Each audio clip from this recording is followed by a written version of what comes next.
Ayan, so ayan, hello mga kanihaw. Good afternoon. So, andito po kami ngayon sa Watawanan IP School na kung saan kasama ko po ngayon ang nag-iisang napakaganda na SK Chairman ng Barangay Ticolab, Honorable Mary Mick Biton. So, ayan, Chairman, masaya po ba kayo na mayroong naipatayo na school dito sa Barangay Ticolab? Of course, masaya po ako. Sobrang saya ko dahil katulad sa amin kasi dati na doon kami nag-aaral sa baba.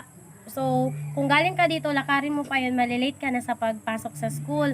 Then, isa pa, ang tawag niyan, pinakamahirap dito is kapag mag-ulan, madali lang magbaha, yung mga bata ba na hindi sila makatawid, hindi sila makago ng school kasi sa kadahilan ng madali lang dito magbaha. So, sobrang saya ko na nagkaroon ng school, ng Watawanan IP School dito sa City Wata or dito sa Barangay Ticulab dahil ang mga kasamahan ko or yung mga kabataan na mga IP na katulad ko is madali lang sila makapunta sa school. Like, kung gusto nila magpunta ng school na mas maaga, mas tawag niyan, kahit malate pa man sila, ganyan, malapit na lang yung school na pupuntahan nila. And then, tawag niyan, comfortable din sila na mag-aral dito kasi nga mga katribu din ang mga kasamahan nila.